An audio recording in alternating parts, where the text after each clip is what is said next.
So today's video is about why is your bearded dragon not eating? You may have recently bought a bearded dragon or got one in and it has not eaten since you've got him. It may be a week, it may be 2 weeks and you're freaking out. In this video, I'm gonna hopefully solve this issue. So the first issue a lot of people run into when they get a baby bearded dragon or any type of bearded dragon is they take it from one place to another. You're taking it from the pet store to your house, you're taking it from someone else's house to your house, and a lot of times the scenery around that bearded dragon is going to change. Its entire home changes sometimes.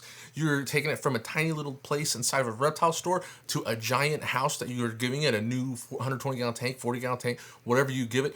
It's new decor, it's a lot of new things for the baby bearded dragon or for the regular bearded dragon adult, and it's just very overwhelming for it, and it kind of stresses the dragon out. And so a lot of times the first week, your baby bearded dragon or your whatever age it may be, it might not eat at all. It might just sit around and not eat because they're just getting used to the environment. It's a little bit stressed. Everything's very new to it, and it's just trying to get used to everything around it. If it does it for a very long time, like a month, that's when you need to worry, and we need to go to step 2 of this video. So if you're running into that problem and he's not eating, it's been a little bit, one thing you need to check is UVB and the temperature of the cage. It might not be too hot enough for inside the cage, it might be too cold, something like that. So what you need to do is you need to check the temps of the cage and make sure that your bearded dragon is getting warm enough, because he's not getting warm enough, he's not going to want to eat. And you need to provide quality good UVB. There's a lot of, I don't know why, but a lot of bearded dragon starter kits come with a cool UVB. That's not good enough. We need a T5 high output UVB, not Reptizoo, not anything off of Amazon. Well, I guess Arcadia's on Amazon,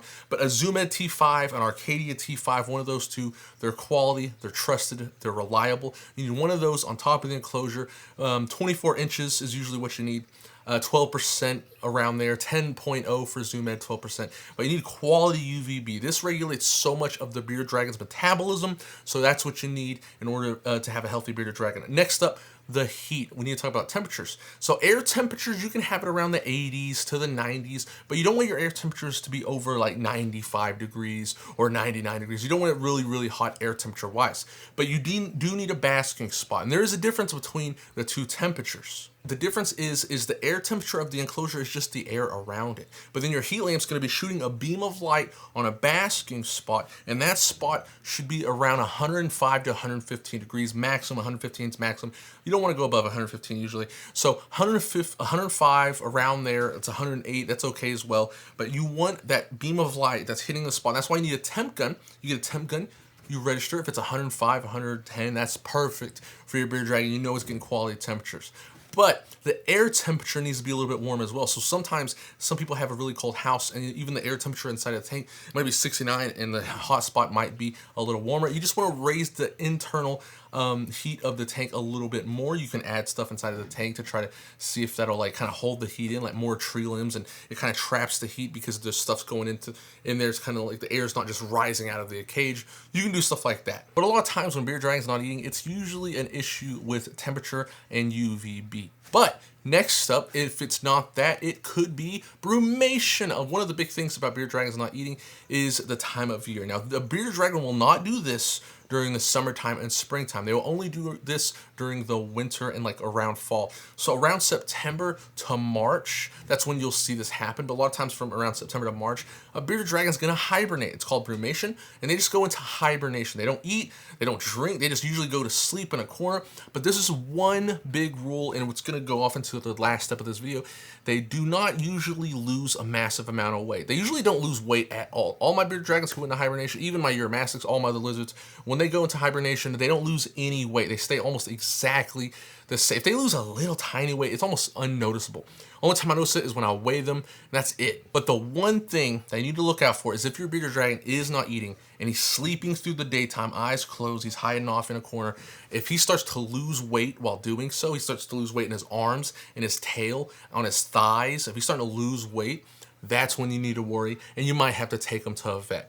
Now, sometimes when a bearded dragon is sick like that, it's parasites, and a lot of times you can find parasites really easy because their poop is usually bloody or something, or you can see the parasites in the poop. But if you're also worried, you just get that, if they poop, you get that poop, you take it to the vet, they'll test it.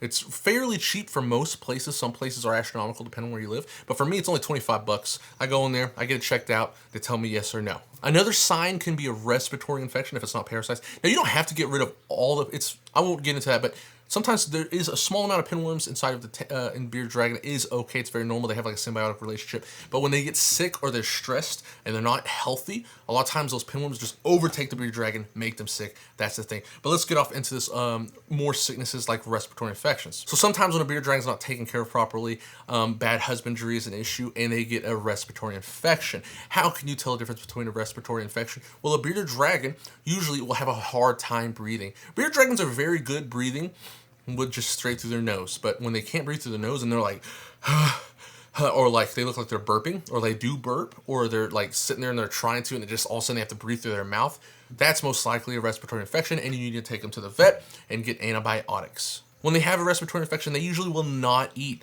They will just not eat at all because they have a hard time breathing. And if you ever had a cold and you're trying to eat and your nose is just completely stuffed up, it's really hard to eat because you just can't breathe and eat at the same time. Same thing for them. They don't really want to eat, so you're going to have to take them to the vet to get those antibiotics. You can only get those antibiotics being prescribed by a vet, so it's usually called Baytril or enrofloxacin. I think that's how it's pronounced.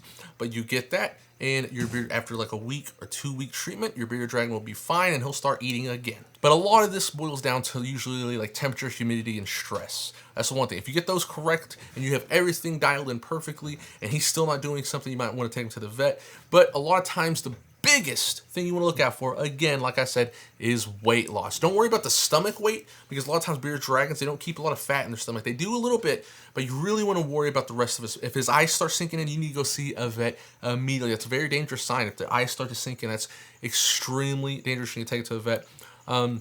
But that's the thing. If he's looking fine, he's not losing weight at all, looks exactly the same, you can weigh them and see how much, if they're losing weight a lot or not. That's the biggest issue you want to look out for. And the thing like that's going to worry you if you have a bearded dragon and he's not eating is massive weight loss. And I'm talking about massive weight loss in like a week, a 2 week period. That's when it's a little scary, because that's when he's definitely sick and he needs vet assistance. But that's all I have for this video. If you have any questions, drop those down below. If you want to ask me any other questions, you could join my Discord and ask me directly. I will see you next time.